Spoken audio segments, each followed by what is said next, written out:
Hi everybody, it's good to see you all here today, and what a treat we have in store this evening.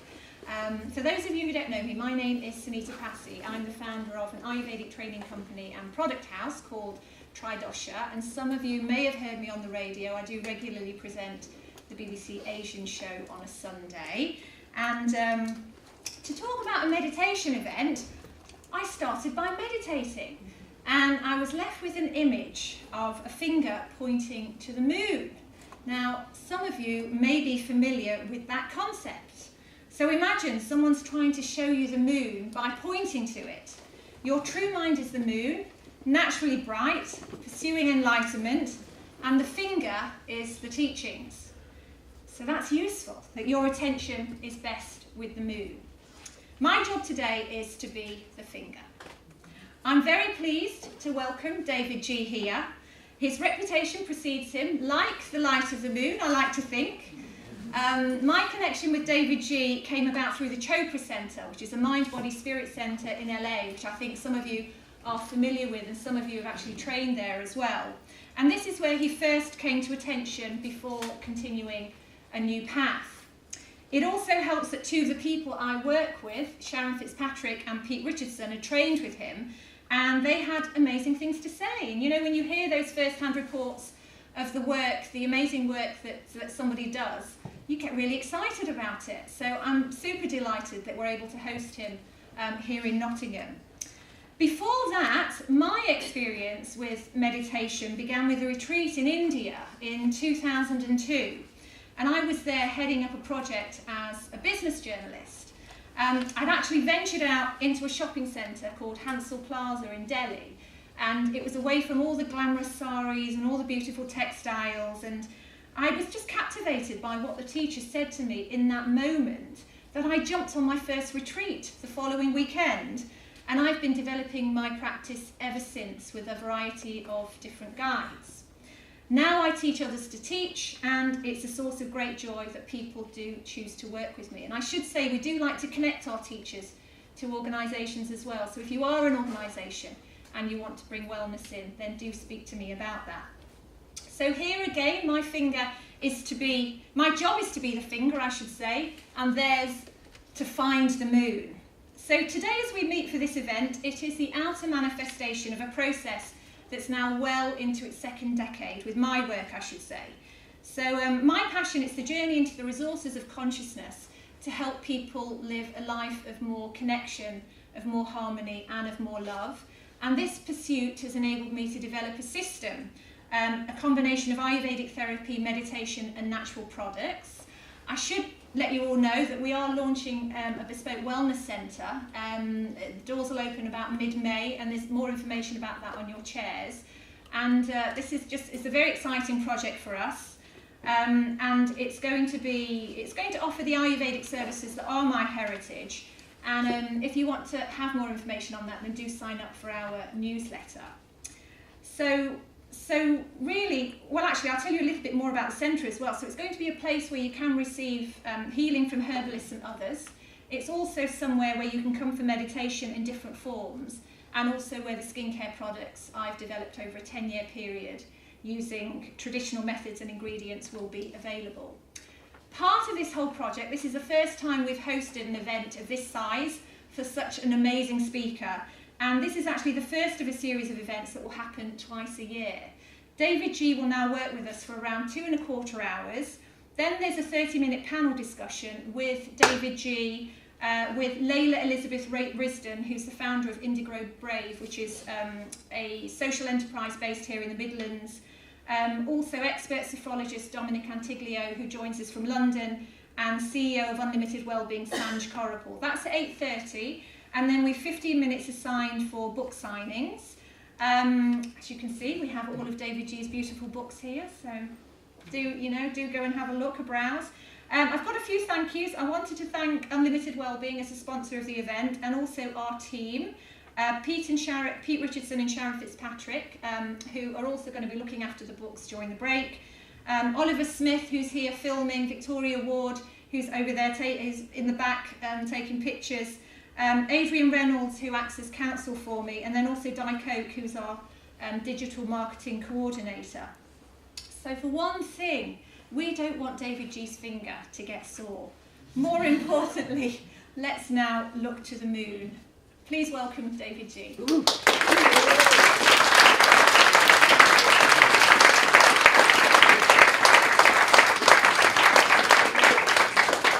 Hello, Nottingham! So excited to be here. Can you hear me? Yeah. Too loud? Too low? How's that? We're good? Okay. So, it's a joy to get here. It was really pretty easy to get here. So I don't know why, you know, it's like a little secret, other than like the whole Robin Hood thing. It's a little secret, you know, that you guys are such a progressive community. So I have to take a picture, a selfie of all of us to start off, so that you can all, and if you don't want to be in the selfie, just like, you know, to your whatever. But if everyone could look somewhat enthused.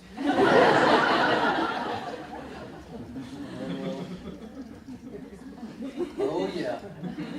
So do like, you have to also do like some vocal thing. Do like, woohoo!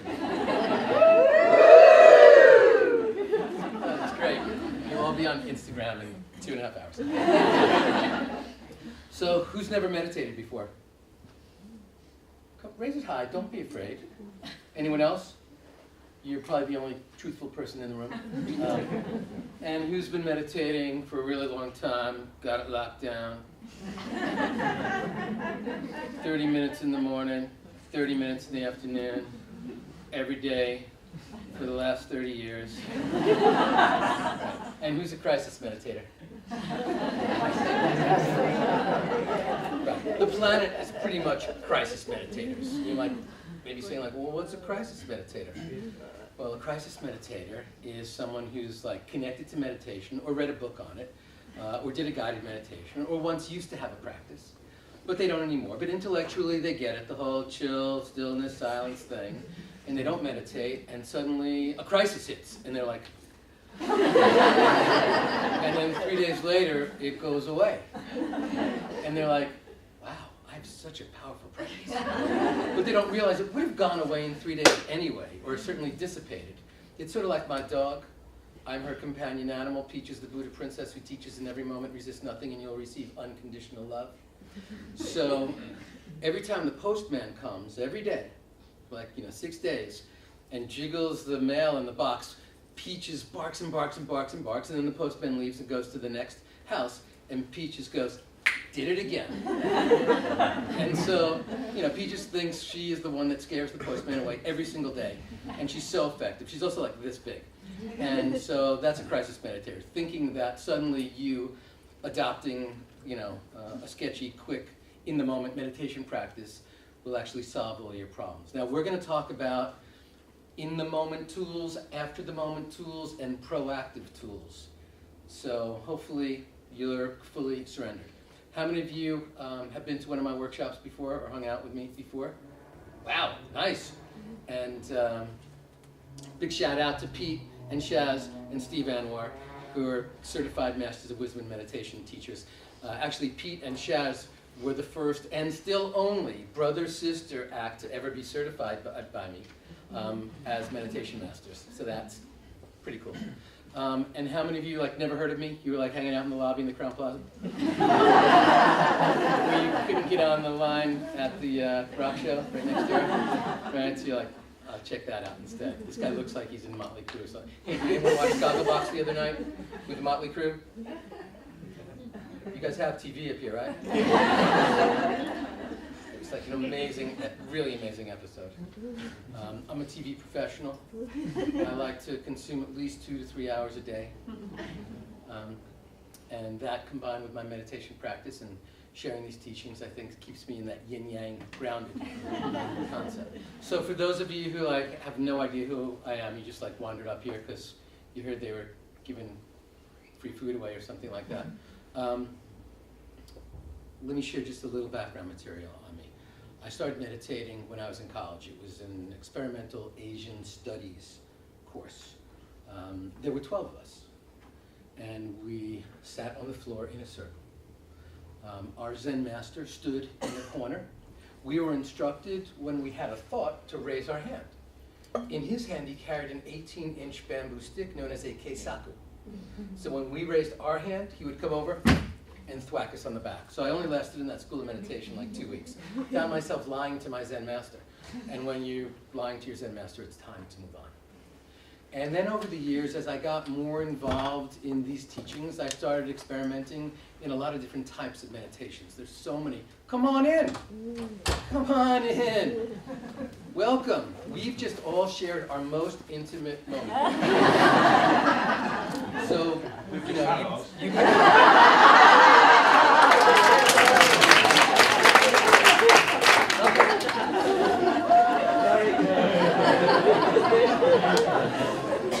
You don't have to share it then.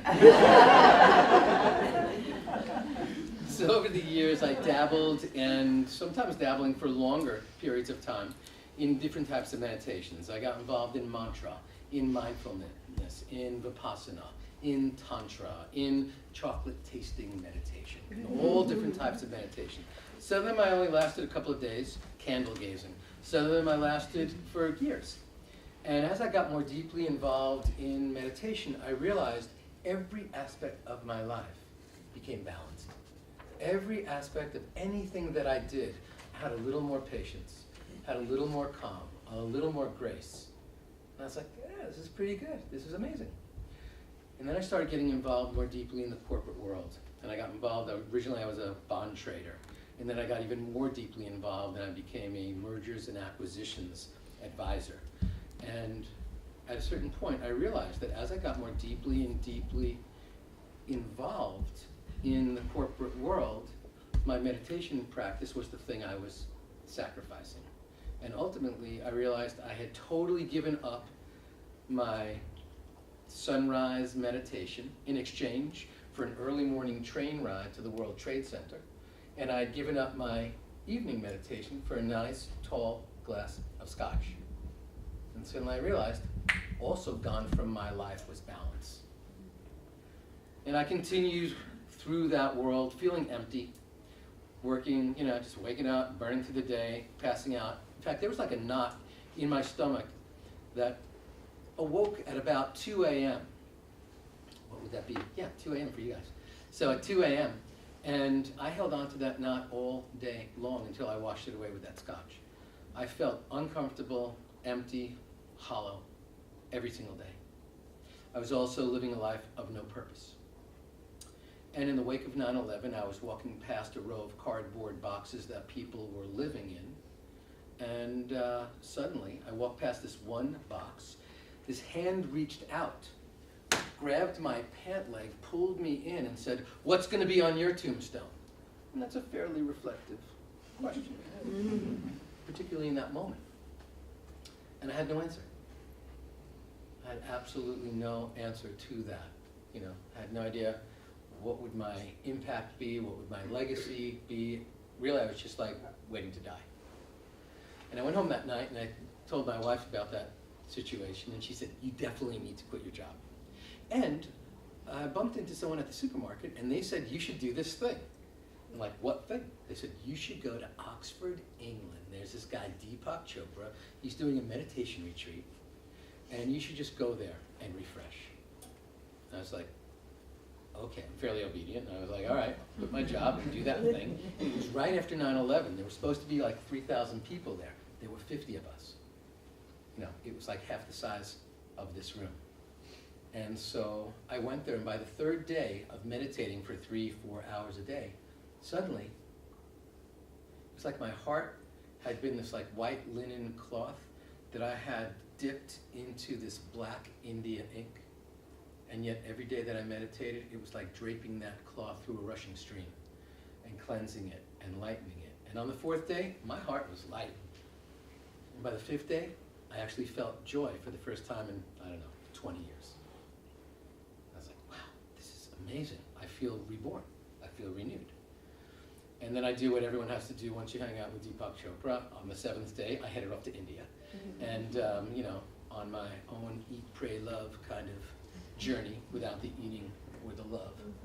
And in search of the guru. That was my mission, searching for the guru. And I searched high and I searched low. You know, I bathed in the Ganges, I practiced yoga every day, I lit incense and did all my chanting, I meditated, I went high into the Himalayas to Dharamsala to see His Holiness, the Dalai Lama. He wasn't there that day. And then I went all the way south to the very, very tip of India. I spent about 6 months cruising around, trying to find answers, trying to really truly gain that clarity. What was I supposed to do next? And after 5 months and 29 days, I'm laying in a hammock in a cashew forest in Kerala, all the way in the south. And I'm reading the Bhagavad Gita, this ancient Indian text. And I'm reading chapter 2, verse 48, which I had read, I don't know, 200 times before then. But in that moment, when I read that, suddenly I realized it says, Yogastha Kuru Karmani. Anyone familiar with the Bhagavad Gita? Anyone like never heard of it? Don't even know what I'm talking about? Yeah, nice. So here's like the story. Here's the Bhagavad Gita in like a nutshell. So the greatest warrior of all time, Arjuna, stands on the battlefield in Kurukshetra in India. He's got 20,000 troops behind him. It's the greatest warrior of all time. He's just about to lead the charge against 20,000 people on the other side. Except as he looks across the battlefield, he recognizes them. He recognizes their faces. He's trained with them. Some of them are his fellow students in school, his teachers, his relatives. In the US, we call that like Hatfields and McCoys, you know, people who are like related but hate each other. What do you call that here? No, do you have like some historic family, like, I guess the history of England might be that. So, all these relatives who are trying to kill each other, who hate each other. So he's looking across the battlefield and he's conflicted. The greatest warrior of all time, but he doesn't want a warrior. Greatest warrior of all time, but he doesn't know what to do. He suddenly has lost his purpose in life. He's lost his meaning. He's confused. He's conflicted. And suddenly this dude comes riding up on a chariot with like 5,000 soldiers behind him. And this dude comes riding up and says, hey, what's going on? And Arjuna says, you wouldn't believe it. I am so tortured. I'm the greatest warrior of all time, but I can't go into battle against people I know and love and care about. And the guy in the chariot goes, whew, intense. It's pretty intense. Well, I'm the greatest charioteer of all time. So how about this? You can either choose me, and we'll go into battle together, and my 5,000 troops will go to the other side, or keep the troops, and I'll go to the other side. Take your pick. And he goes, I don't need more troops. I need clarity. And the charioteer goes, good call, dude, because I'm God, disguised as a charioteer. That was Krishna. So the entire Bhagavad Gita is this conversation between the two of them about life, death, purpose, meaning, love, service, devotion, study, self-study. I mean, really, really powerful. And I'm not going to tell you what happens because you have to read the book to find out. I don't want to buzzkill it or spoil it. Spoiler alert, I'm not going to tell you. So I'm reading this, you know, chapter 2, verse 48, where Arjuna, the greatest warrior of all time, says to God, Krishna, how am I supposed to live my life? And Krishna replies, Yogastha Kuru Karmani. Yogastha Kuru Karmani. Yogastha means establish yourself in the present moment. Kuru means then perform. Karmani means action. Establish yourself in the present moment and then perform action. Let's all say it one time. Yogastha Kuru Karmani. Nice. And one time together. Yogastha Kuru Karmani. We're talking Sanskrit. Right. So that's chapter, if anyone says to you, oh yeah, chapter 2, verse 48. Duh. So, Yogastha Kuru Karmani. Establish yourself in the present moment and then perform action. And it hit me like a lightning bolt. I'm laying in this hammock and I'm like, that's it. That's how I want to live my life. Getting still and then being brilliant. Hashtag still bro.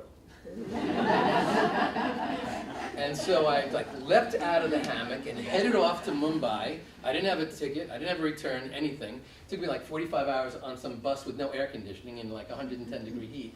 But I was like so lit, I was so excited. Got to Mumbai, waited there for like another 25 hours, flew back to New York, and then like 2 weeks later, a friend of mine said, dude, all you do is sit around and meditate. I was like, I know. He's like, no, you got to do something with that. You need to teach other people to meditate. And I was like, oh, come on, I'm from New York. I don't care about anyone else's meditation. And he said, well, if you really want to learn something, learn to teach it.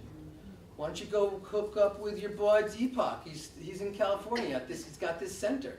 Why don't you like get hooked up and do that teacher training thing? And it's like, so I begrudgingly said, okay. So I flew out to California, signed up for that thing, went into the workshop, was like, hello Deepak, it's me.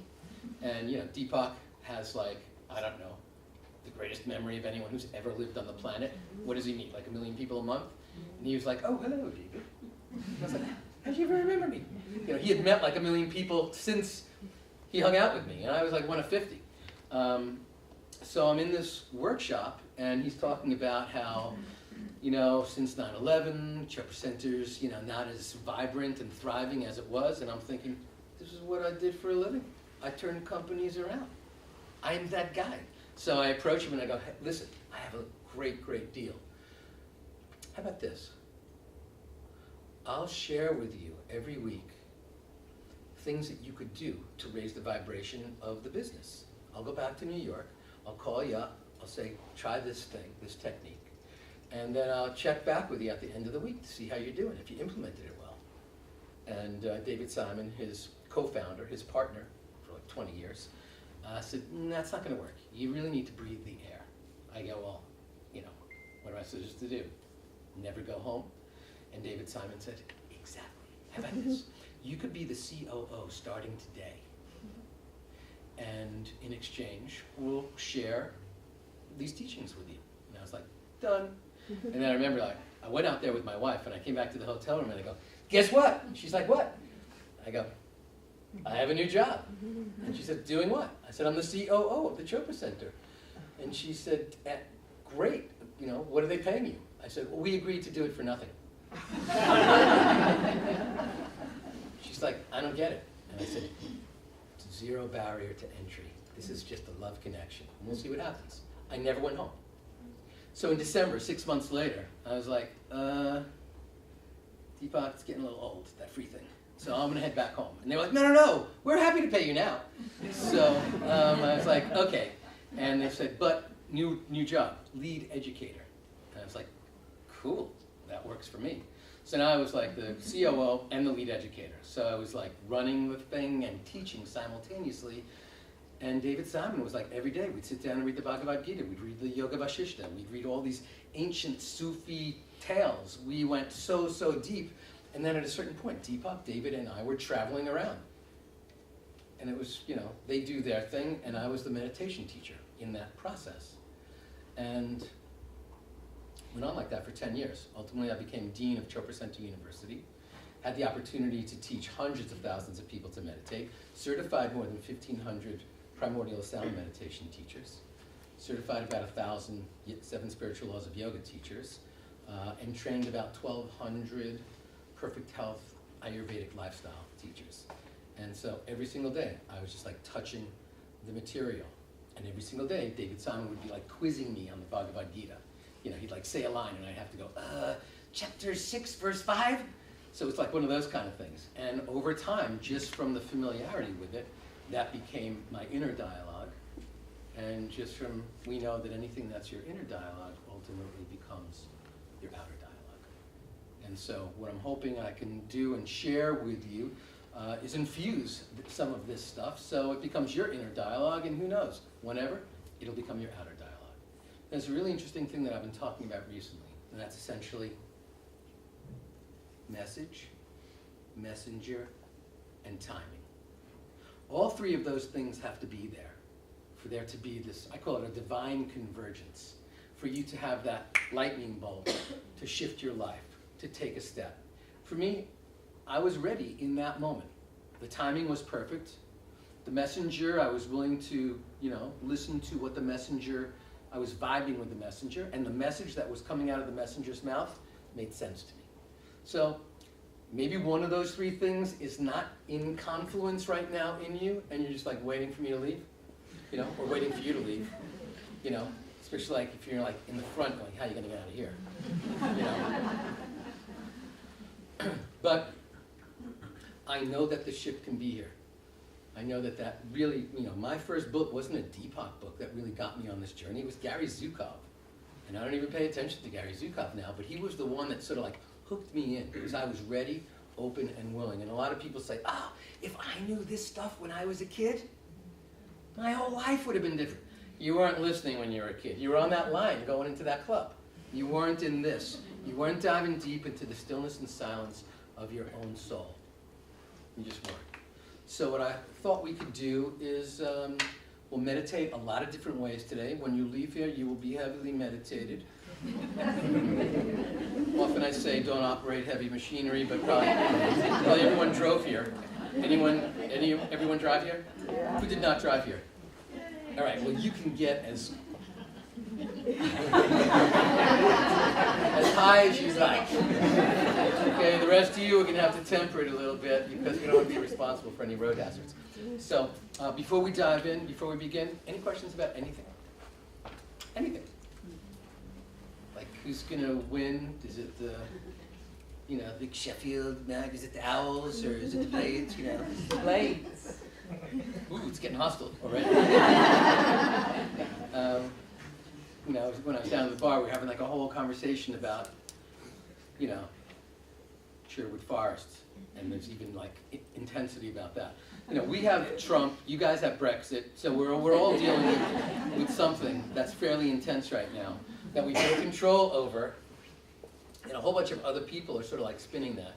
And we can either get sucked into it, or we can be that stillness and silence. We can be the calmness in the midst of all that chaos. We can be the stillness inside the storm. And so I want to share with you specific ways to do that. So before we do that, maybe we could, everyone turn to the person, not yet, everyone will turn to the person next to them. And just for a minute, tell the person next to you why you came here, what you think you were trying to do. And then a minute later, we'll switch, and then that person will tell you what they're hoping for, why they came here, why they could have been watching TV at home or doing whatever, reading a book or napping, but instead you're here. So turn to the person next to you. Everyone get a partner? And go!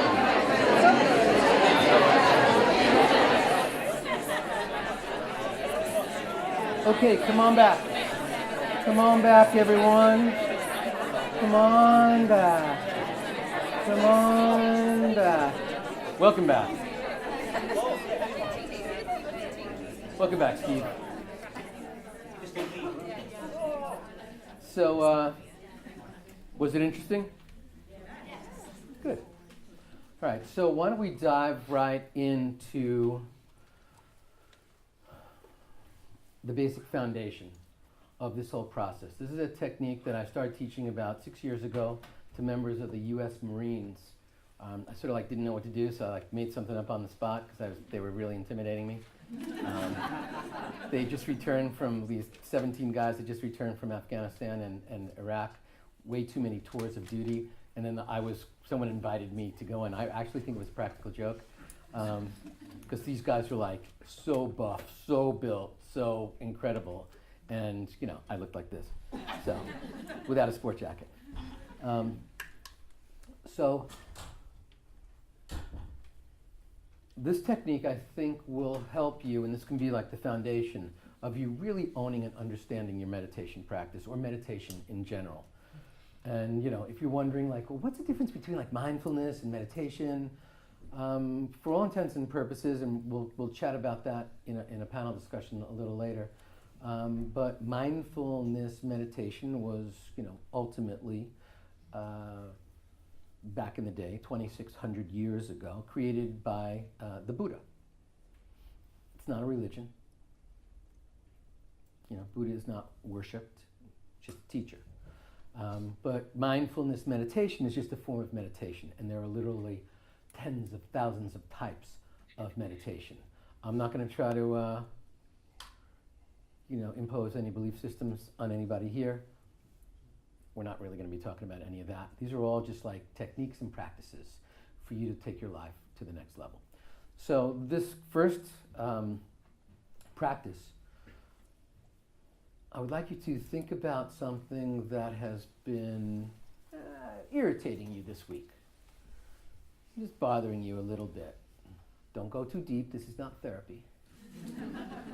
But someone said they were going to do something, they didn't, something was supposed to happen, it didn't, something wasn't supposed to happen, it did. It's just been irritating you. Keep coming back to it, keeps bothering you. And now close your eyes and through your nose take a long, slow, deep breath in. Watch that breath as it goes in. Watch that breath as it goes down. When it gets to your belly, hold it there and watch it and hold it and witness it and hold it and observe it. And now release it up and watch it as it moves up your chest, out through your mouth or out through your nose. And just keep witnessing it, keep observing it as it flows back out. Hold that breath out. Keep exhaling and witness it. And now breathe normally, and when it feels comfortable, you can slowly open your eyes. So that was 16 seconds. In those 16 seconds, if you were playing along, and you all were pretty good. There was a couple of people like, you're not going to suck me into the cult. Not this early in the evening. Maybe later on after I'm high, but not now. So, but don't worry, you're going to drink the Kool-Aid tonight. I know you will. So, if you were playing along, you were fully present. If you were playing along, you were not in the past, you were not in the future. In fact, if you were playing along, you weren't thinking about the thing I asked you to think about. And I didn't tell you to stop.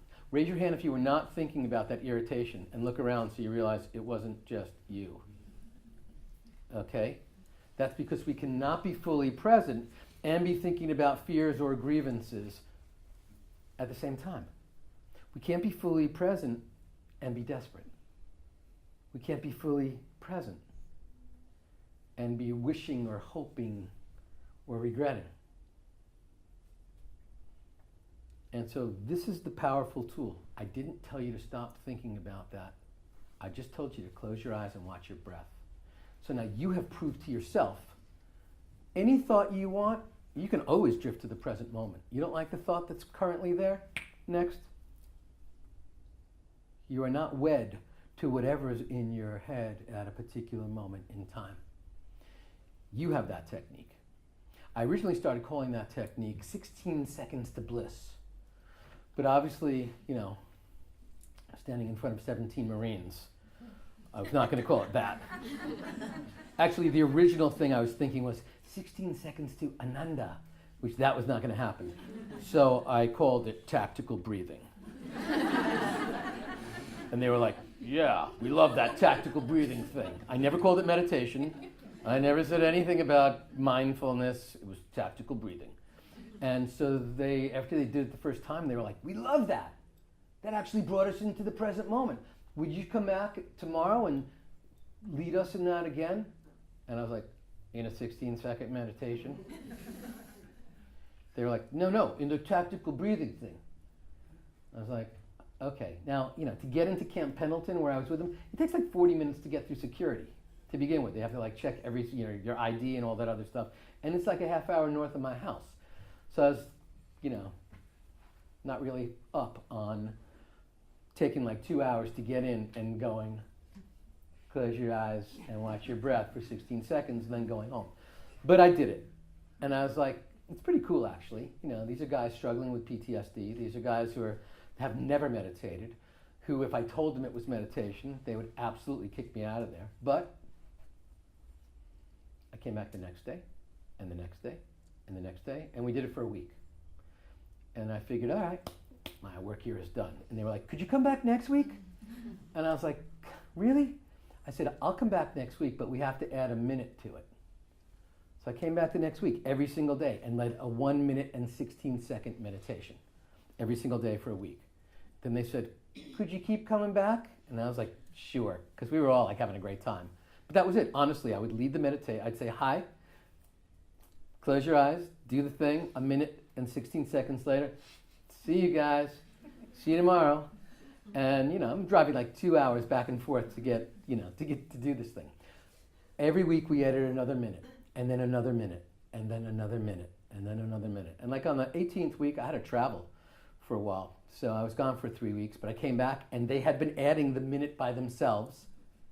And to this day, these guys meditate for 25 minutes and 16 seconds. Every single, precision, the military. Every single day. They've locked down that practice. They don't say, well, you don't understand, I have PTSD.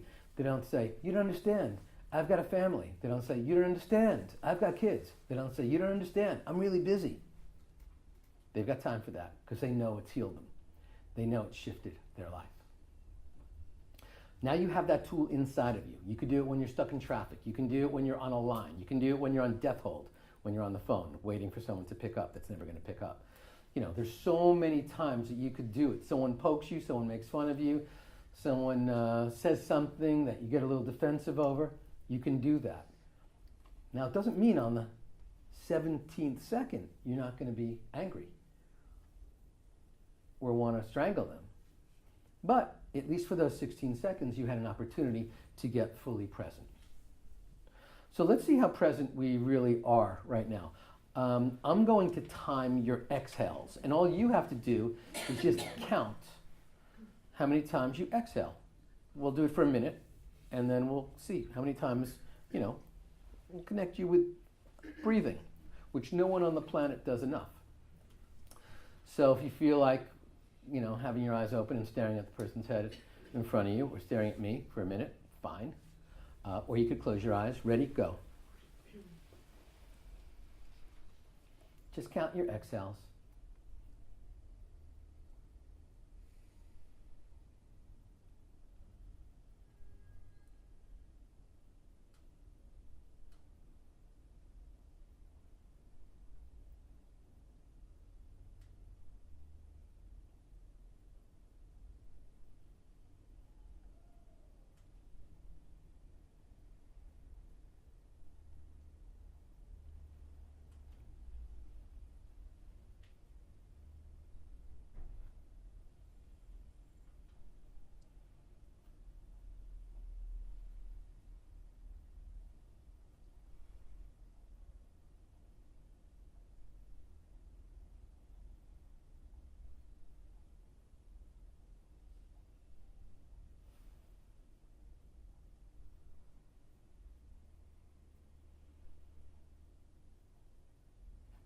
Okay, you could stop. Feel free to open your eyes. So who had one breath? There's always a breatharian in the room someplace. 2 breaths. 3. 4. 5. 6. It's like a little section in here. All breathing in alignment. 7. Notice that there's pockets of people sitting next to you. 8. This is where it gets a little judgmental. Everyone who's raising their hands is going. And everyone who hasn't raised their hands is wondering if they're actually going to raise their hands as we keep going forward. 9. 10. 11. 12. 13. 14. 15, 16, 17, 18, 19, 20.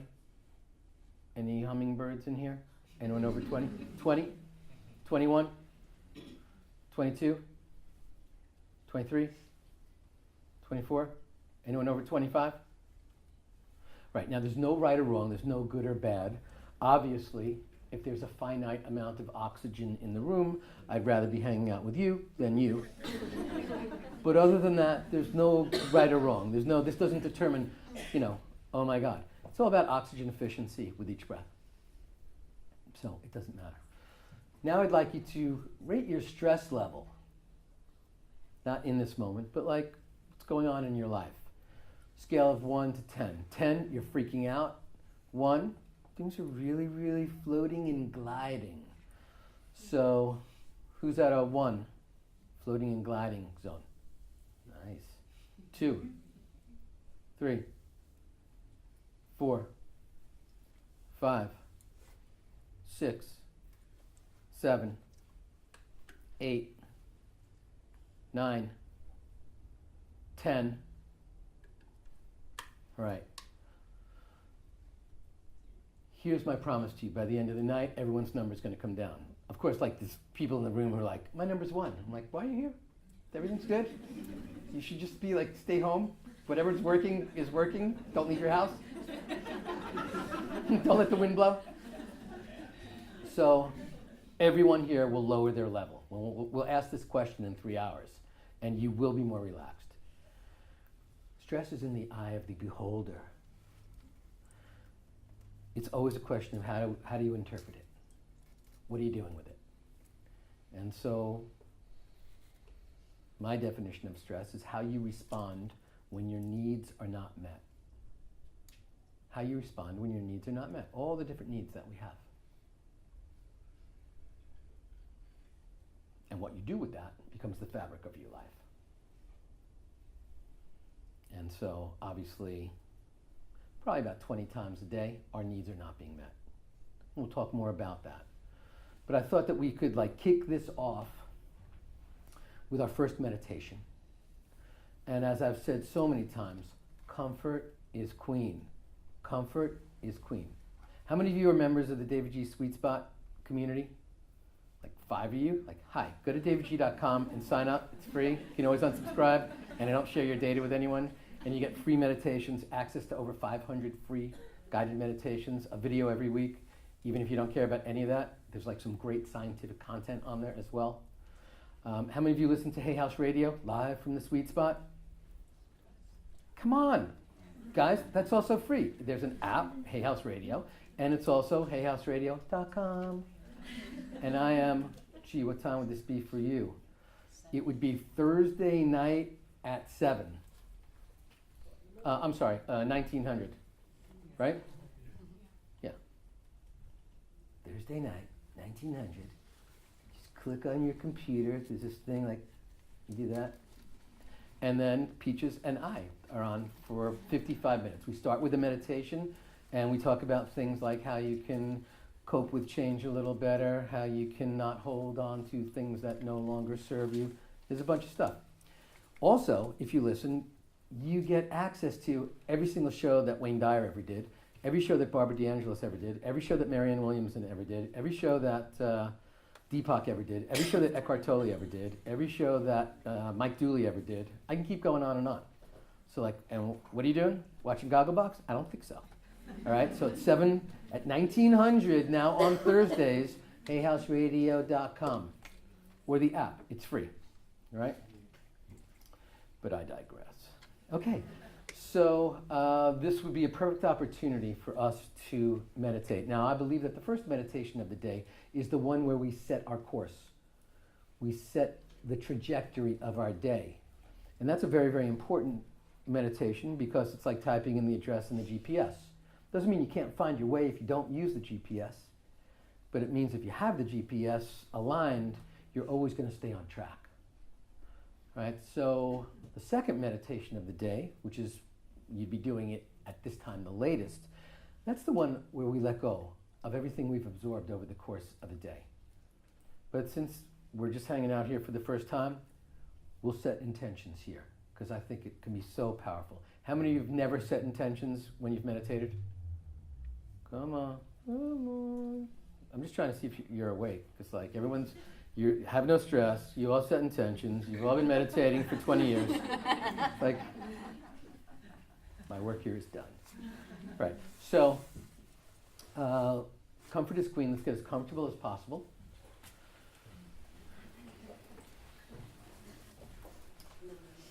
And together, let's take a long, slow, deep breath in. And gently let that go. Allow your eyelids to gently float closed. Always keep moving towards comfort. If you're like, oh, I need to like squiggle in my seat, then squiggle in your seat. Always keep moving towards comfort. Another long, slow, deep breath in. Gently let that go. And just keep watching your breath right now. Just keep witnessing as you breathe in and out.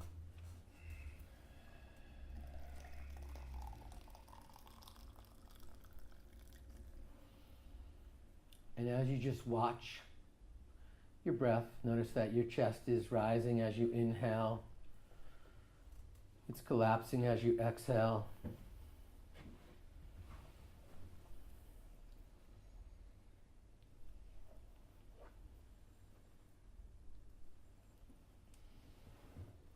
Notice that as you breathe in, the air is a little cooler than when you exhale.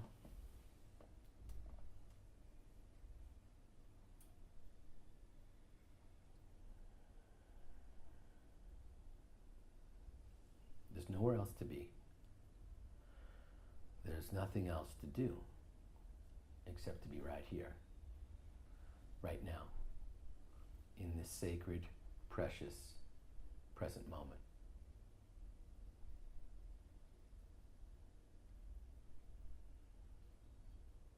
Notice that your mind is calming just a little bit. Notice that your body is relaxing just a little bit.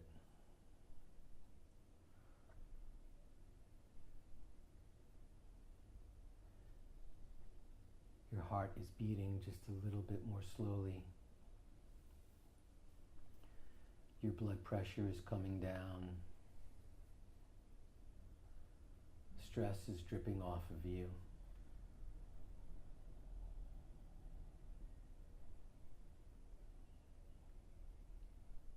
And let's begin by asking ourselves a few sacred questions.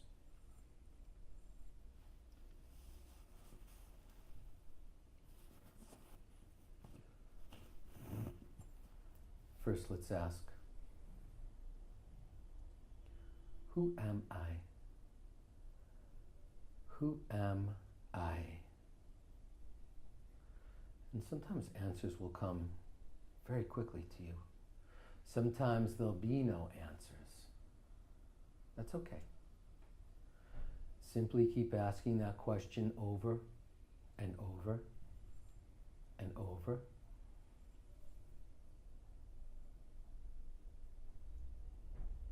Now is the perfect time to begin your dialogue with the universe.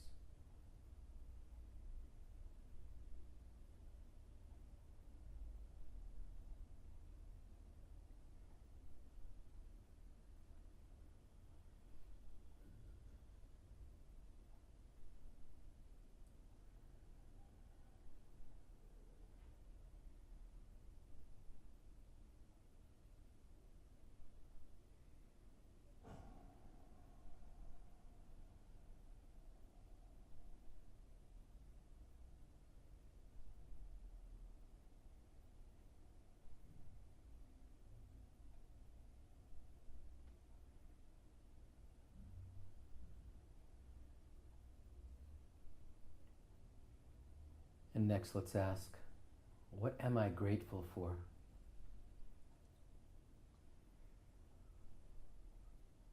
What am I grateful for?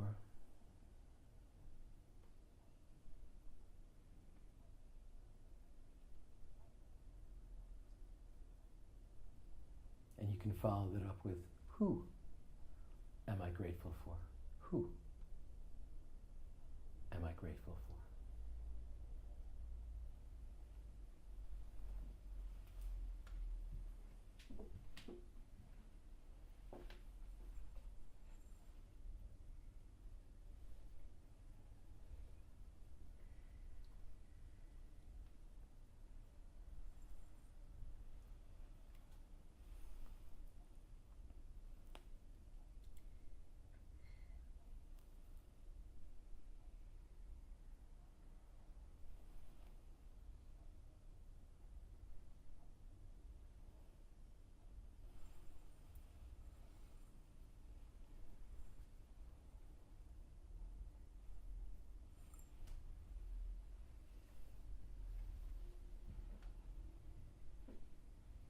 And next, let's ask, what does my heart truly long for? What does my heart truly long for?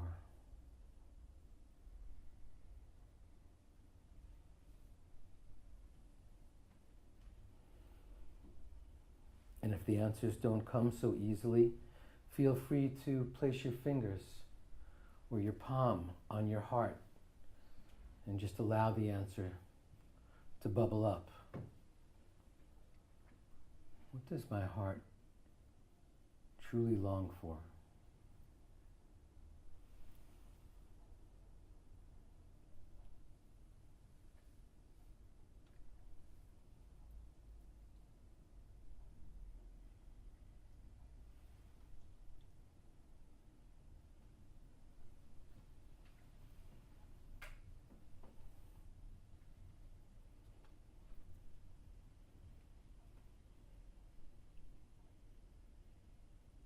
And once the answer to that question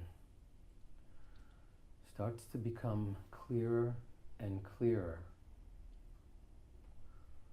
now invite an intention into your awareness, something that you can do to bring you closer to the fulfillment of that dream or desire.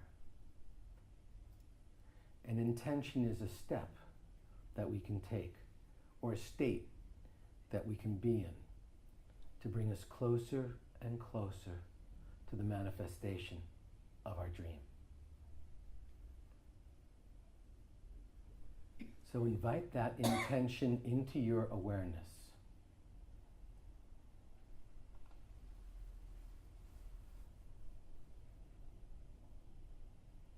And allow it to crystallize.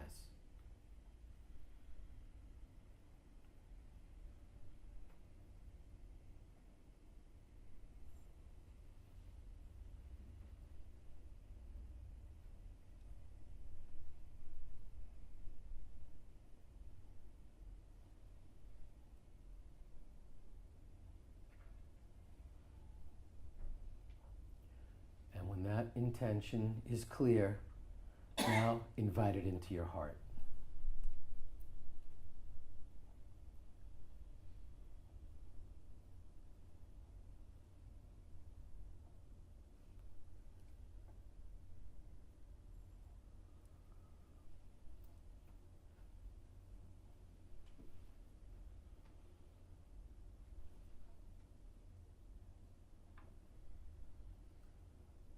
Feel it merge, feel it settle in, feel it nestle in. And now plant it like a seed in that fertile soil of your heart. Raise your chest up, take a long, slow, deep breath in, let the universe gently kiss your soul, bless that intention and let it go. Release it. We'll leave it up to the universe to answer. We'll leave it up to Spirit to sort out all those details. And now let's take it deeper. We'll use the 7,000-year-old mantra, So Hum. This is the mantra of manifestation. So Hum. So Hum. So Hum. Say it out loud with me one time. So hum. Now whisper it. So hum. And now begin to repeat it silently to yourself. As you repeat the mantra, it may change. It may get louder or fainter, faster or slower. It may become jumbled or distorted. However it changes, don't resist it. But at a certain point, you'll realize that you're no longer repeating the mantra. And when that moment comes, ever so gently, drift back. And this meditation, like every meditation, will be a gentle drifting back and forth.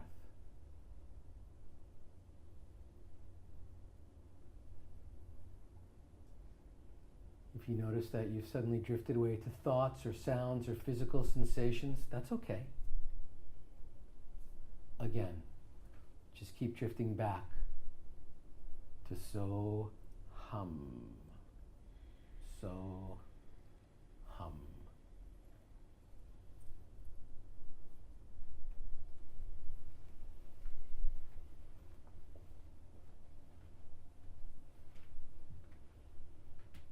I'll watch the time, and when you hear my voice, just sit gently with your eyes closed.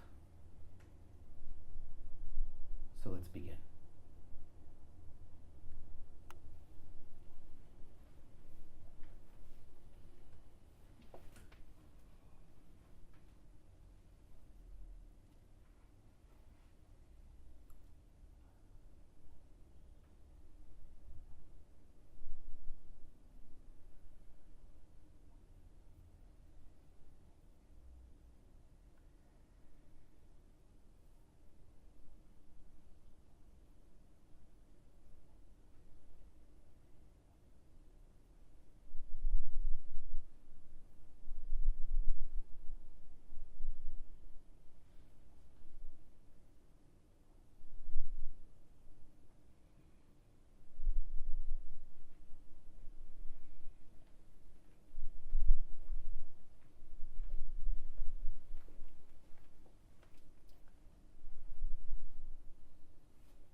Remember, when you drift away, ever so gently, come back to so hum.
And now take a long, slow, deep breath in.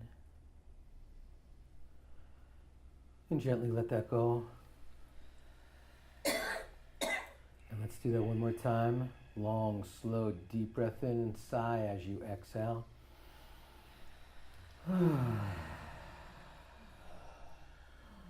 Now wiggle your fingers a little bit, wiggle your toes, wiggle your ears. And when it feels comfortable, you can slowly open your eyes.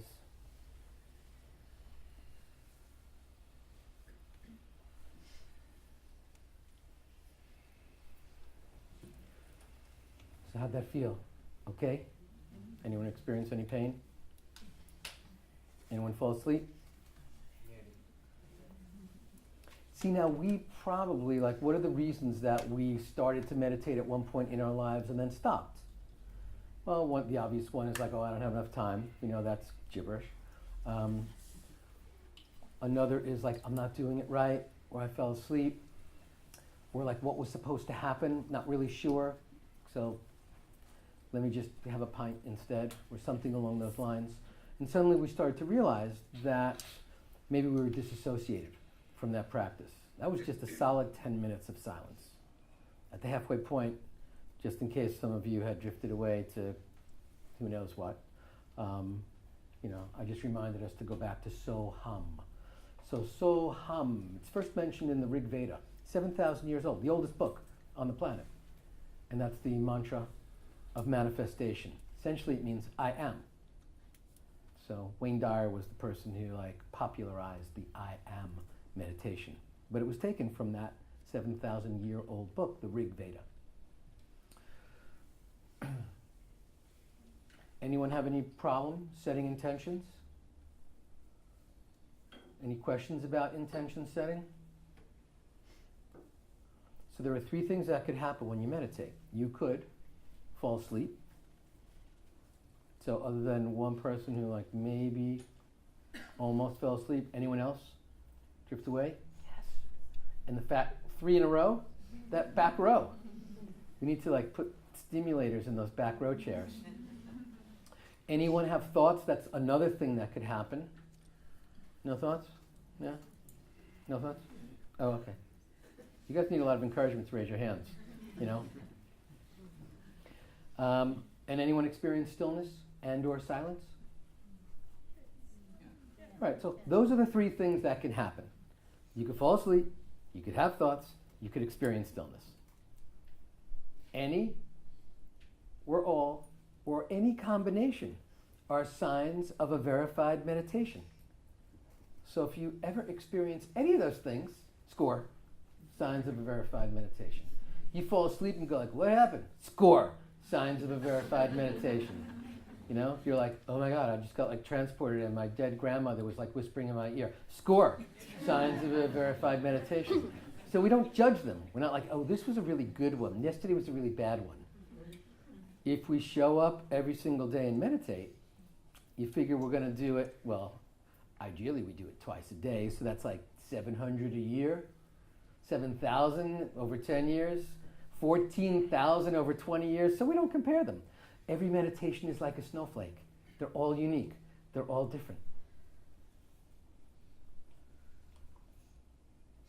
It's one of the most beautiful things that we can do, and not judge it. Right? You don't judge your toothbrushing in the morning, right? You don't go oh, the way those bristles are touching that incisor, it's cosmic. I can't wait to come back tomorrow. Actually, it's a little better than it was on Wednesday. Right? We don't do that. We don't do that comparison, so we don't need to do that with our meditation either. We just do it, and whatever it is, cool. Because we don't meditate for the experience that happens during the meditation. Now, even though this was chill, and even though this was blissful, the benefits of that practice only unfold as we open our eyes. And we're back here with the rest of us. So realistically, when you wake up tomorrow and you're heavily meditated, you'll be oh, now I feel the benefits of it. When someone pushes your button and you're about to lash back out at them, and you don't, When suddenly you let someone finish their sentence instead of finishing it for them because you know what they're going to say? That's the product of this. When you sleep better tonight. When suddenly your blood is flowing more easily through you. So all these benefits from our waking state, not from our sleep state, not from our meditation state, but from our waking state. So we have to allow that. Here's how it works. We're all hardwired with this thing called fight-flight. It's a self-preservation mechanism woven into every animal on the planet for more than 10,000 years. Anytime you sense a threat to the physiology, we are all hardwired, dogs, cats, lizards, and us, to save ourselves. Works like this. It's 10,000 years ago, you're walking through the jungle and you hear, obviously a saber-toothed tiger, which cannot be disproven. And in less than 5 seconds, here's what happens to our physiology. We have this thing called the autonomic nervous system. It's the part of our brain that keeps us in equilibrium. It's the part of your brain that tells you subliminally to lick your lips because they're dry without you even thinking about it, right? Do you know how many times, I'm looking at, you know how much lip licking is going on here? Thousands of lip licks are unfolding here, and they're all unconscious, right? Same thing with eye blinking. It's a part of our brain that says, oh, the eyes are dry, just blink. So imagine what else it's regulating. Every single hormone and chemical in our entire physiology, from digestion to our neurological system to every other aspect of what's going on in our bodies. It's running the show, our autonomic nervous system. And here's how it works.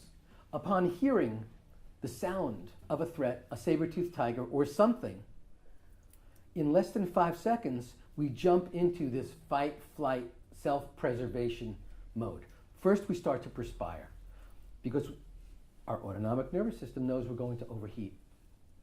So instantly, we start to sweat because that's the one way we know how to cool ourselves down. Then we start to breathe more rapidly and more shallowly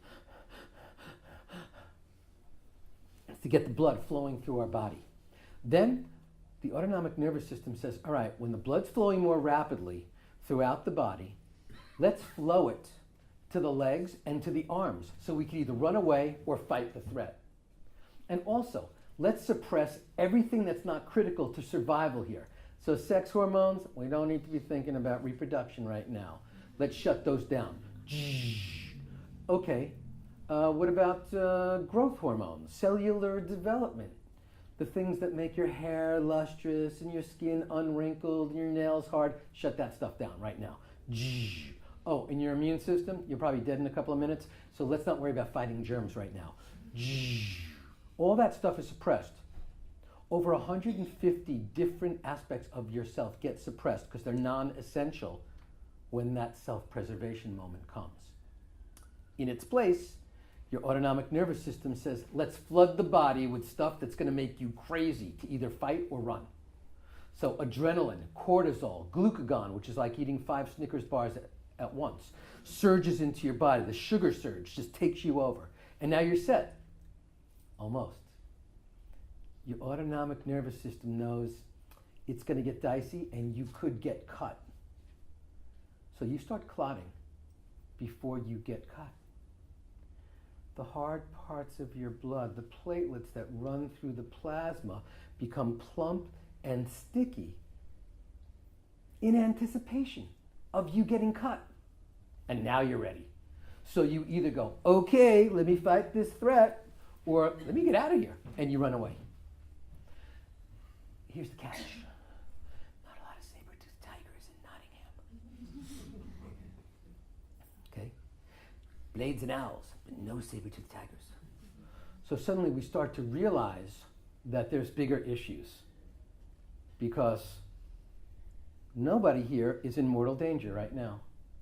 And it would be unlikely that any of us on a daily basis are in mortal danger. Unless you live in a war zone, if you're in the military, law enforcement, search and rescue, realistically, this issue has nothing to do with you. So here we are, hardwired to protect ourselves and save our lives when they're not being threatened. So here's what we do. It's really powerful. We take it one step further. It's called the reactive response. Since we know we're not physically being threatened, when we sense a threat to the ego, we respond the same way. We don't physically fight or physically run away, but someone pushes our button, someone challenges something we think we own, a belief system, a political party ideology, a religion, just a project that you worked on. Someone challenges anything you think you own. Your team, right? Get those owls and blades fighting each other. You just like mention one and the other one gets his hackles up. You know, suddenly you start to realize we do that with music groups. We do that with restaurants. We do that with food choices. We do that with types of dogs. Get defensive. Every time you are challenged, every time something you think you own is threatened, right? You're driving and someone gets a little too close to your lane. It's my lane. Right? And you even think like the 10 feet in front of you and the 10 feet behind you are yours. Someone gets a little too close behind you. Someone's a little too slow in front of you. Come on, come on. So here's what happens. Anytime that happens, you start to breathe more rapidly, start to perspire. The blood moves from your torso and head into your legs and into your arms. Your immune system gets suppressed. Your sex hormones get suppressed. Your growth hormones get suppressed. Adrenaline, cortisol, and glucagon surge into you. And guess what? Your blood gets plump and sticky. And that's all because somebody cut you off. That's all because you like showered and got dressed up and then said, I'm ready to go out. And someone said, really? That's what you're wearing? Something as simple as that. You're thickening your blood. How many times you think you can suppress your immune system over the course of a day? How many times you think you can suppress nourishing hormones and chemicals? How many times you think you can surge sugar into your body on a daily basis? How many times you think you can plump up your blood and make it harder and thicker before you have some kind of diagnosis? And this is all because someone says, really? Game of Thrones?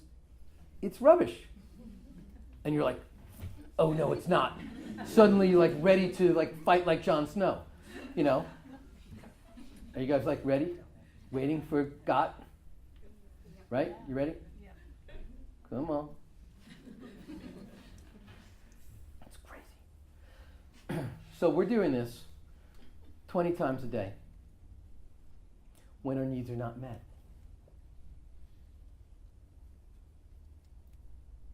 Right? You come out and there's a ticket on your car. You come out and there's a scratch on your car. You come out and see the newer version of your car. Right? We do this with our relationships. We do this with our job. We do this at home. We do it with all of our positions and possessions. From 1942 to 1949, there was this guy, Abraham Maslow, who came up with this thing called like the hierarchy of needs. Supposedly, these are needs that we would naturally try to fulfill without being rewarded for them. Stuff we would be motivated to do without there being some prize at the end. He said there's this first level of needs that all of us require.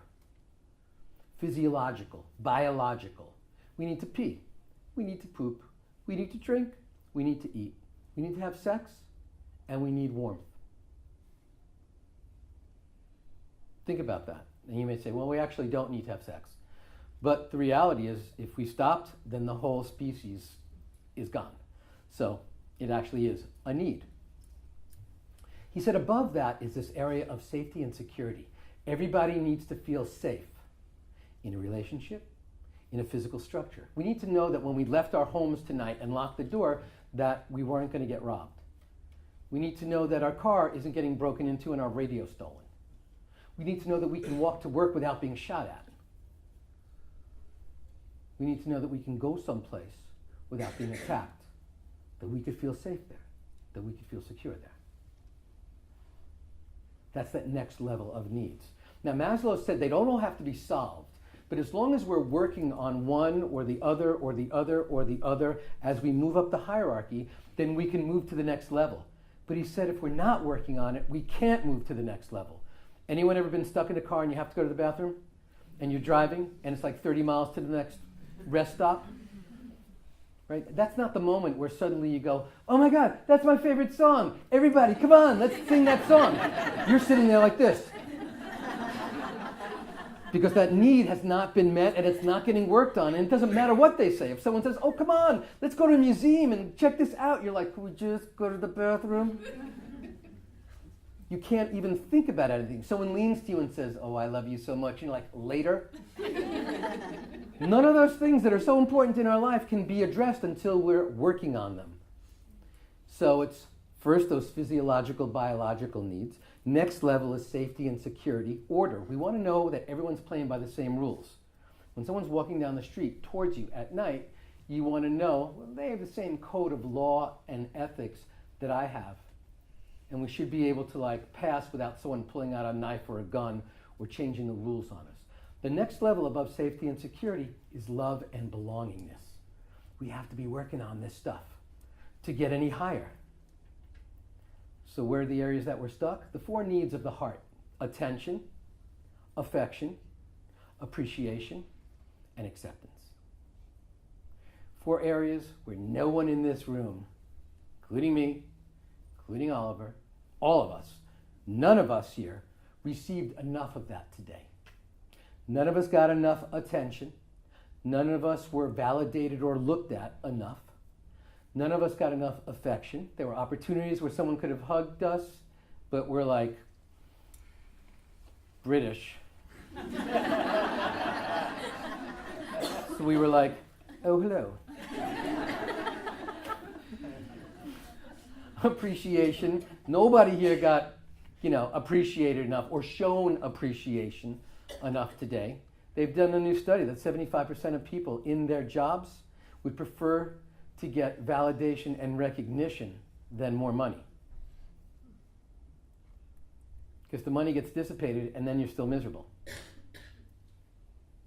And then lastly, acceptance. We all want to feel that we're a part of something bigger than us. We all want to feel like, oh yeah, we're the Game of Thrones people. Oh yeah, we're the sports team people. Oh yes, we're not London, we're above London.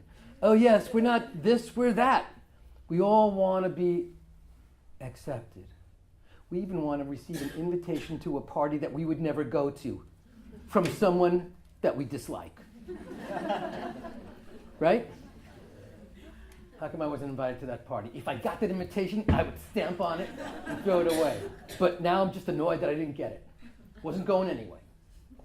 Right? Then there's the whole club of the people who aren't going. I want to be part of them. Attention, affection, appreciation, and acceptance. So when those needs are not met, we can't get to the next level. The next level up, these are our social needs. Our need for recognition.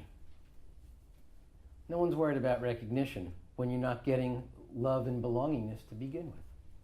And Maslow said the 5th area is self-actualization. So none of us can get to self-actualization if we're not working on those needs beneath us.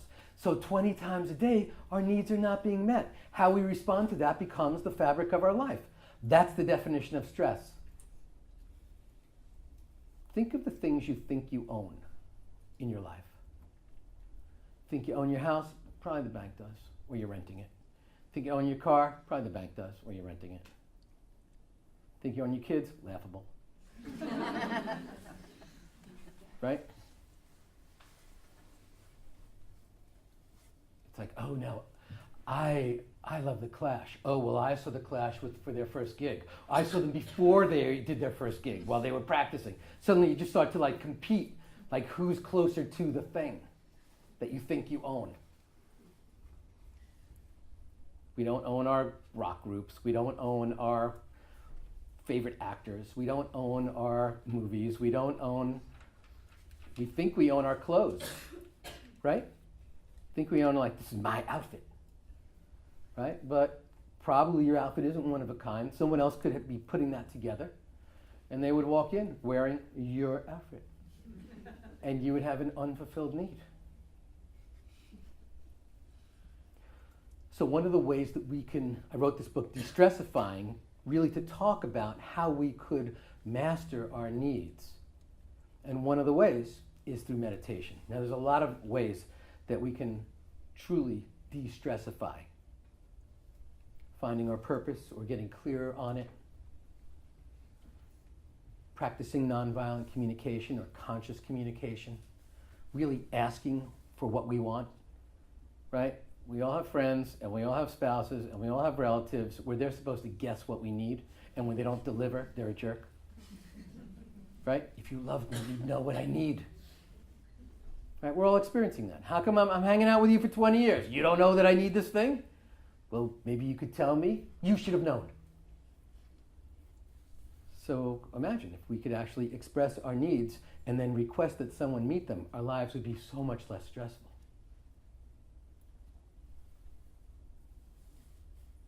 And so whether it's needs or communication or purpose, but the starting point of that is awareness.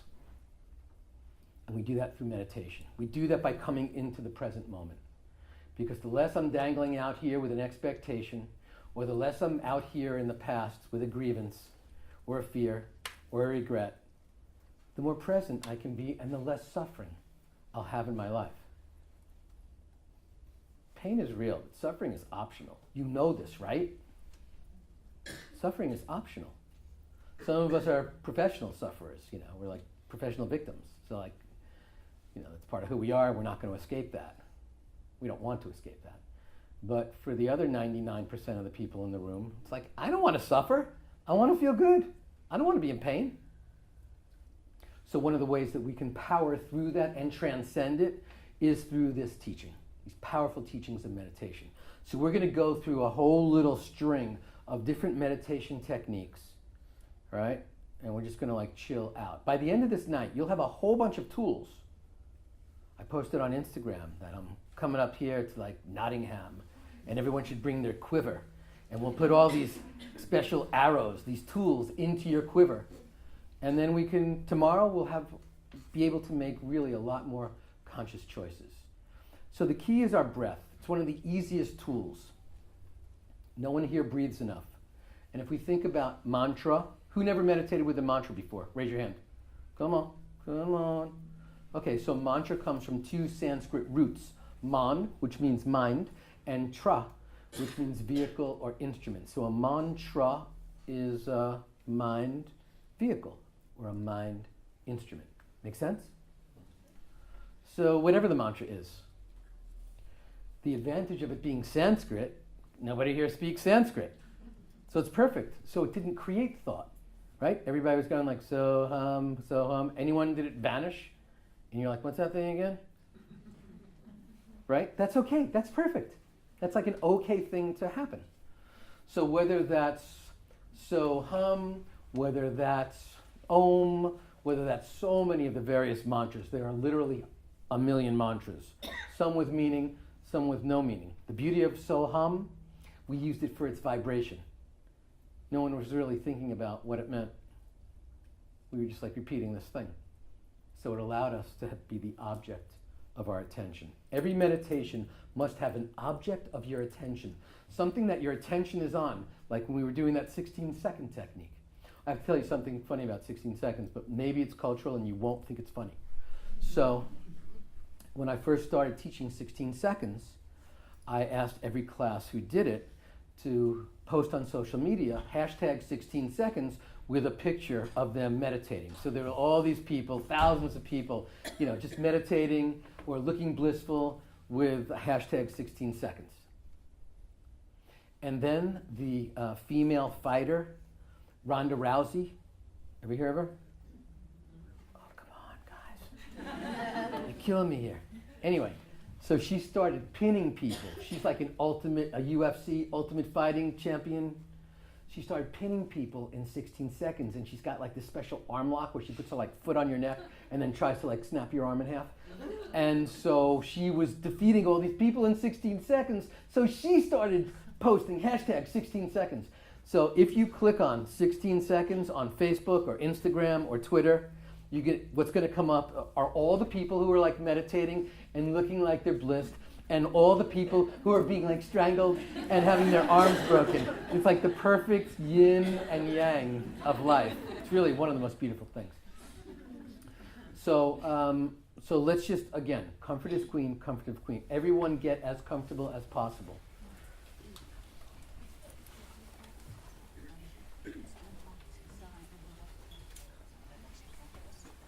I'm sorry if it's a little chilly in here, but the air conditioner is right here. So the hot air is just like pumping into my face, and I'm wilting as we go on. So let's look around at each other.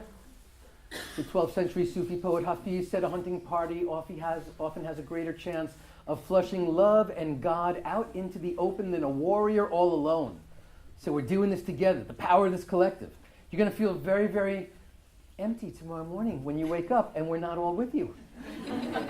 So take snapshots of this moment because the energy is really beautiful and special here. So again, let's just watch our breath. We'll just witness our breath. Allow your eyelids to gently float closed.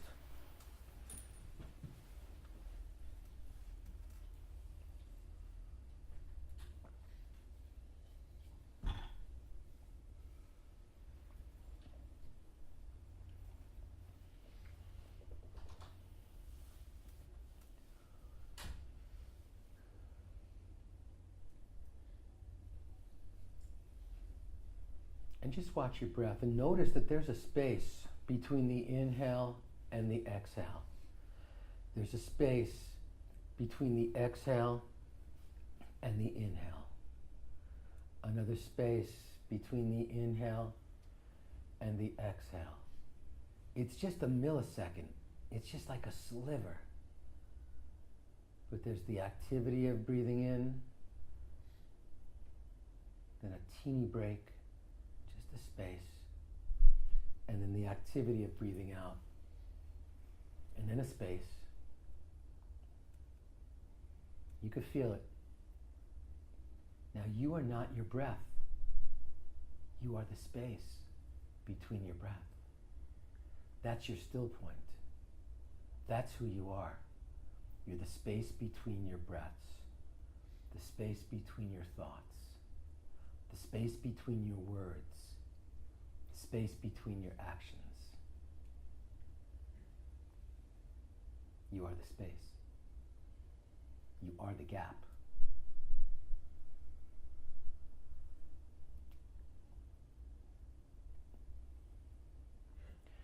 The ancient yogic sage Patanjali in the Yoga Sutras wrote this line: Yoga Chitta Vritti Nirodha. Yoga Chitta Vritti Nirodha. Which means oneness is the progressive quieting of the fluctuations of the mind. We don't try to stop thoughts. We don't try to do anything. But just by sitting and witnessing and surrendering, we progressively quiet the fluctuations of the mind.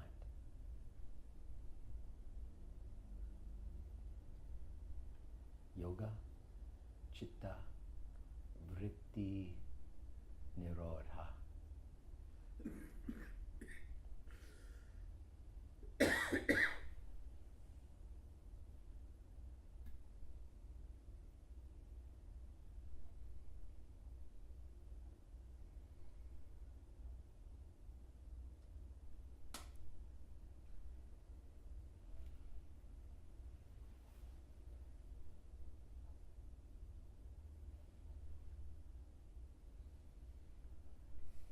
And now follow your breath as you paint a ribbon of breath in the shape of an infinity sign.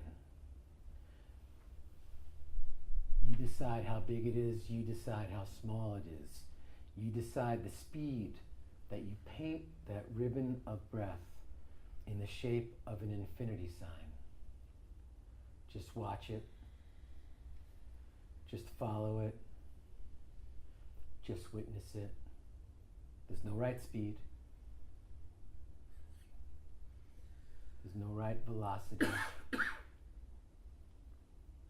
Just allow it and flow. Painting a ribbon of breath in the shape of an infinity sign.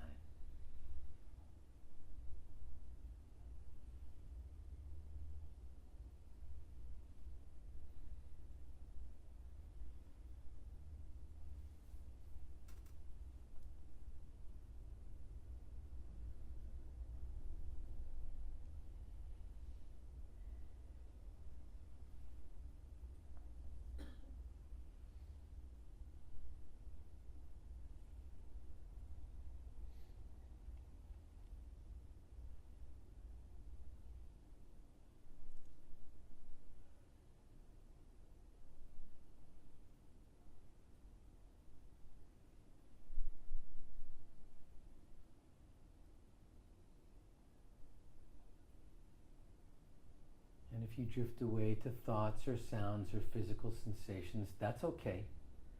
But at a certain point, you'll realize you've drifted away. And when you do, ever so gently drift back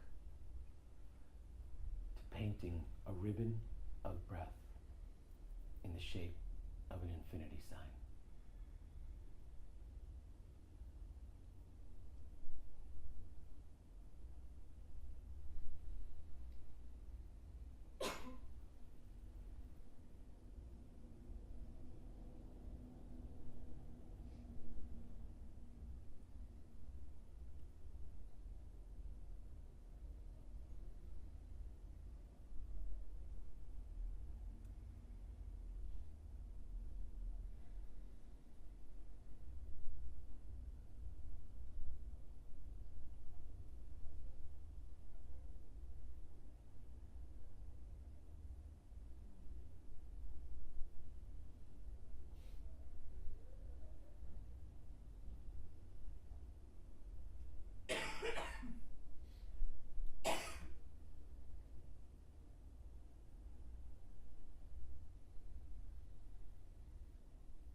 Now take a long, slow, deep breath in. And let that go.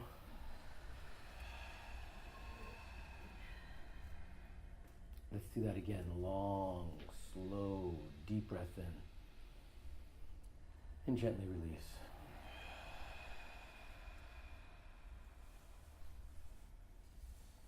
And when it feels comfortable, you can slowly open your eyes.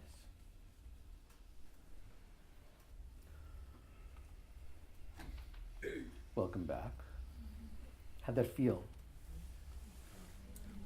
The beauty of that technique is that by painting a ribbon of breath in the shape of an infinity sign. It keeps us in this closed loop. And of course, we're going to drift away to thoughts. Remember, we have 60,000 to 80,000 thoughts a day. That's one thought every 1.2 seconds. They're coming. You will not stop them. This is not a thought repellent. Closing your eyes and doing this will not stop thoughts. They're coming. They're coming.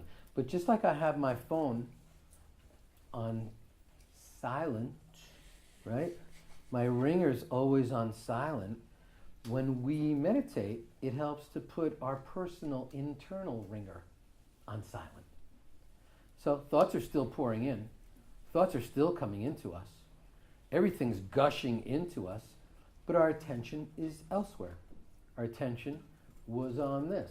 So you'll drift away to thoughts, you'll drift away to sounds, you'll drift away to physical sensations, and then you'll ever so gently drift back to that infinity sign. Anybody have trouble sleeping at night? Ever? Only 3 of you? 70% of the planet, but only 3% of Nottingham. You guys are... I just want to tell you, the open-heartedness in this room is sick, right? You guys are like amazing. I just like feel this. You're not very expressive with your hands, but I feel your hearts like pulsing at me. So thank you for bringing an open heart, even if you have really heavy arms.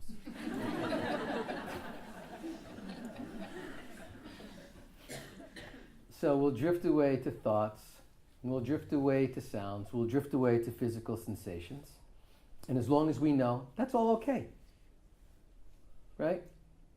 I'm not going to call anyone out because I know no one's going to admit it anyway, but what are the typical things that could happen when you meditate?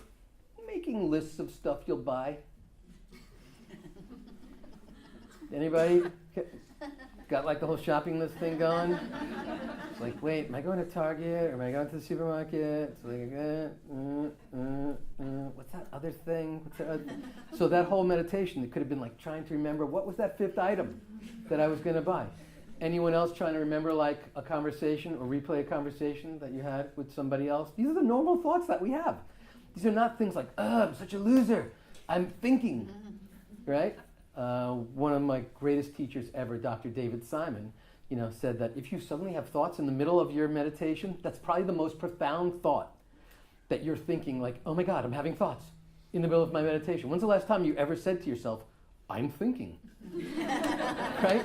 It's profound. It means you're suddenly the silent witness going, check it out, thoughts.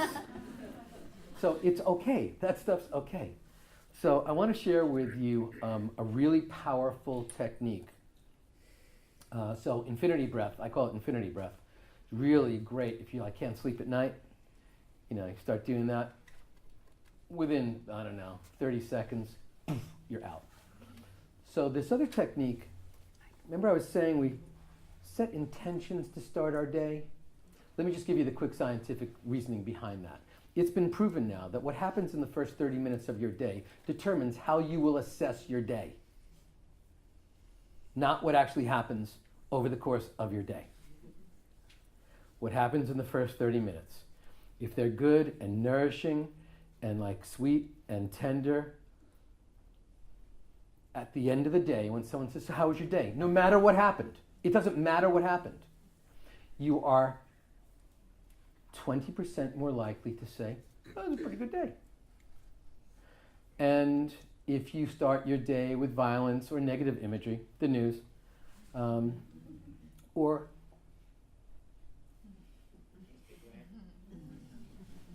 yes, I don't know who that is, but yes, or this, we're like, gee, I wonder what's gone on while I was asleep.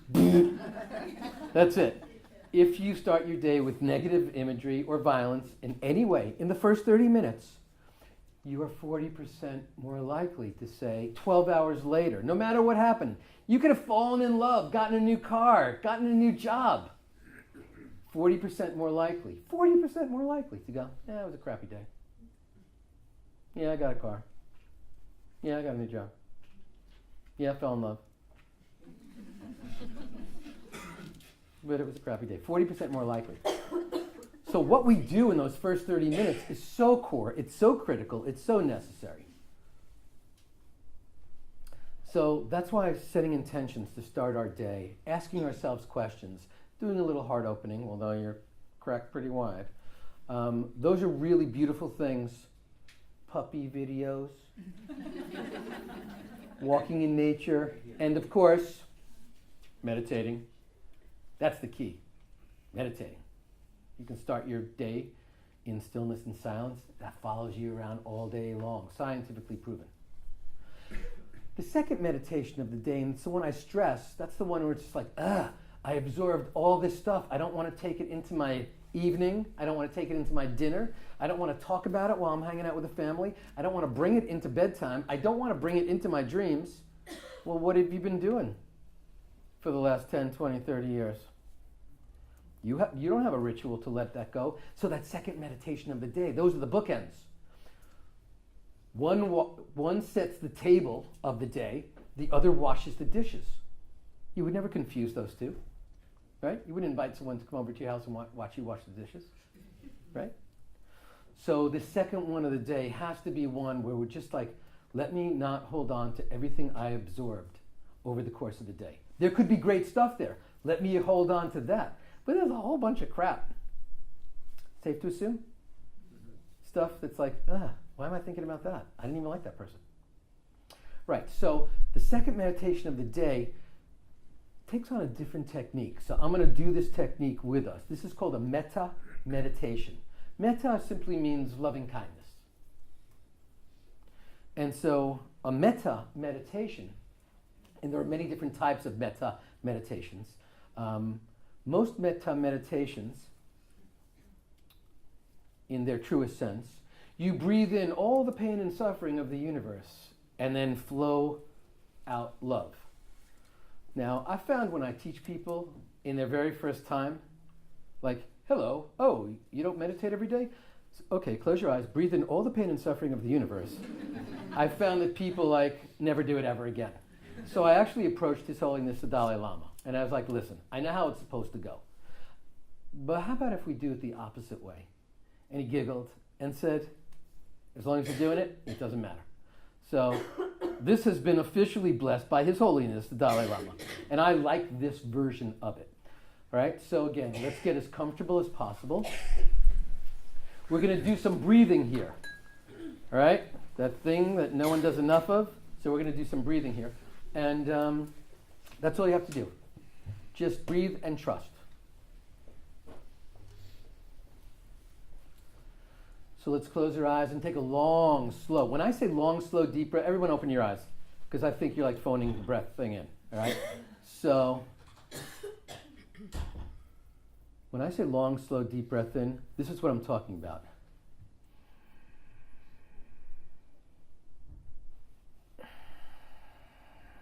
Not, okay? All right. Yeah, not like a hamster breathing, but like, long, slow, deep breath in. So we're going to breathe in, everyone here, together to like the count of 7, just like so everyone realizes that would be like, that's a fairly long breath. Ready? Go. 1, 2, 3, 4, 5, 6, 7. That's a long, now let it go. Yeah, nice. Let's do that one more time. Let that go, let that go, let that go, let that go. Again, long, slow, 7, 6, 5, 4, 3, 2, 1. Beautiful, and then release it. Now, there may be some of you go like, I'm not good on breathing. We'll do it one more time then for you. 7, 6, 5, 4, 3. Almost there. 2, 1. And let it go. You got to feel better after that. Right? That's like, and a great way to push air out of you. This is really cool. It's not really yoga. It's like my version of yoga. So we're going to breathe into the count of 7. And when we exhale, we're going to exhale and fold ourselves over and force out any stale air in our lungs. So we'll start like this. Everyone get down into like plane crash position. Okay, and as we inhale, we're going to actually like push ourselves up. Use your hands on your knees. Don't use your back. Really just push yourself up. Ready? Long, slow, deep breath in. 7, 6, 5, 4. Lift yourself up. 3, 2, 1. It's easier when you do that. And now we're going to like exhale to 7 and then squeeze it out.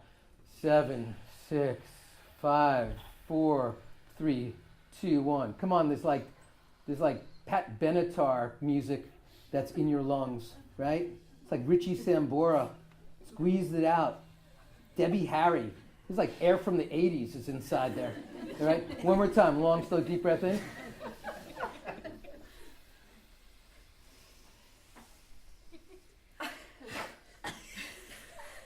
And then exhale the last bit of John Bon Jovi out of you.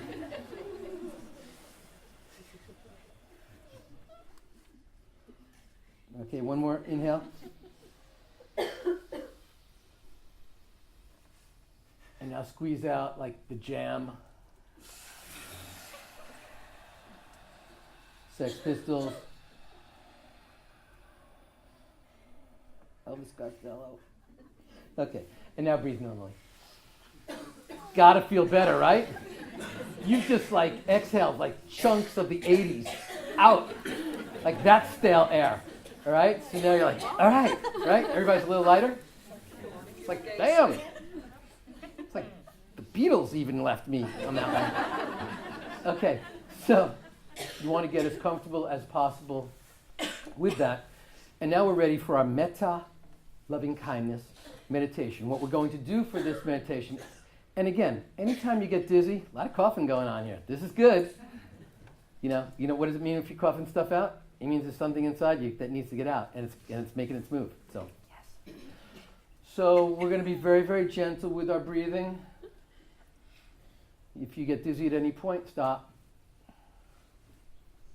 We're not doing anything that's like going to disrupt anything inside you, but anytime you get dizzy, always listen to your body. Right?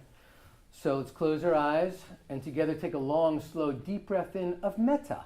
Unconditional loving kindness. Feel it fill your heart. Long, slow, deep breath in. Feel your heart truly expand. And as you exhale, just exhale it out into your body with like ripples. Allow ripples of gratitude. We're breathing in unconditional loving kindness. And as we exhale, we're just rippling it in gratitude throughout our entire body. And just allow that flow one more time. Breathe it in and then ripple it as you exhale. And now long, slow, deep breath in together. Feel that metta, feel that healing, loving, sweet, unconditional love. Fill your heart. And as you exhale, radiate it out to all of your loved ones. Those near, those far, those in the beyond. Just radiate it out to them. One more time. Long, slow, deep breath in. Feel your heart expand. Feel it cracking wide open. Feel it filling with unconditional loving kindness. And then send it out to your loved ones. Those close to you, those far away, and those who've left this earth plane. And with our next breath, long, slow, deep breath in. Feel your heart expand with metta. You've got so much love to give, and now send it out to all of your friends, those near, those far, and those in the beyond. One more time, long, slow, deep breath in. Feel that unconditional loving kindness expand you. Feel it fill you. And as you exhale, send it out to all of your friends, those near, those far, those in the beyond. Again, long, slow, deep breath in. Feel your heart expand. Feel it fill. And as you exhale, send it out to all your acquaintances, all the people who you met tonight, all those people you interact with on a daily basis whose names you don't even know. You're just a conduit of love here. You're just a channel of healing. Breathe it in again. Feel your heart expand. You've got so much love to give. Your heart is overflowing with loving kindness. And send it out to all your acquaintances, showering them with love. Feel it come in and feel it flow out. One more time, long, slow, deep breath in. You've got so much love to give. Feel your heart expand. And as you exhale, send it out to someone with whom you have a grievance. Just one person that you're struggling with. Again, long, slow, deep breath in. Feel your heart expand. You've got so much to give. Don't worry about it. You're overflowing with love. And as you exhale, send it out to one person with whom you have a grievance. One person that you have an issue with. Again, long, slow, deep breath in. Feel your heart expand and send it out to all sentient beings on the planet. Feel the entire earth wrapped in a love bubble coming out from your heart.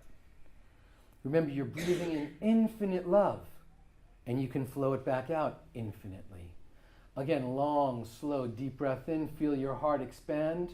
And as you exhale, radiate it out to every corner of the galaxy. It flows into you infinitely. It flows out of you infinitely. You're just a conduit. As the Sufi poet Hafiz said, I'm simply a hole in the flute through which the Christ breath flows. You're just a hole in the flute. Just a hole in the flute. Another long, slow, deep breath in. Feel your heart expand. And radiate it out to every corner of the galaxy. It flows infinitely into you, infinitely out of you. And now, breathe that metta in from every nook and cranny of the cosmos. Feel it come into you. Feel your heart expand. And as you exhale, radiate it out to everyone in this room. Feel it come into you from 100 of your closest meditating friends. Breathe it in from the cosmos. Feel it fill your heart. Send it out to everyone in this room. And just feel what it's like to send it out once and receive it back 100-fold. And just sit. Just experience this. Just allow this. Allow the loving kindness of the universe to just pour into you.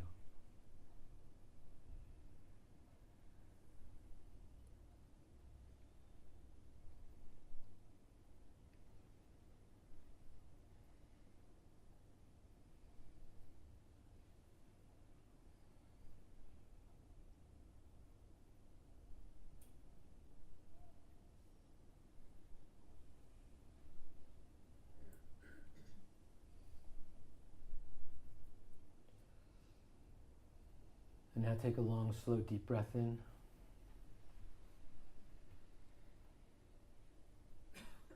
And gently let that go. Let's do that one more time. Long, slow, deep breath in. And gently let it go. And let's seal this stillness and silence. Let's seal the intentions that we planted earlier. Let's seal the answers to the questions that we asked. And let's celebrate the power of this collective by chanting Om, the hymn of the universe, which heralds our oneness. Just one time together. Take a long, slow, deep breath in.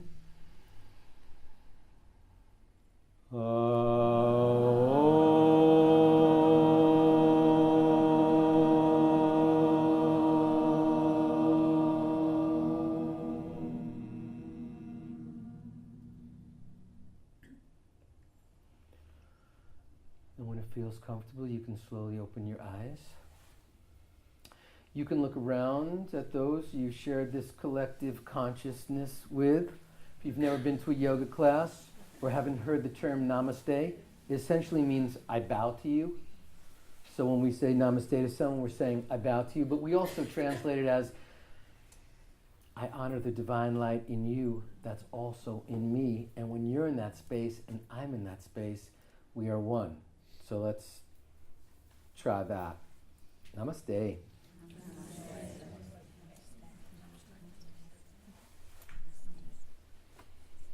Well, thanks everybody for hanging out.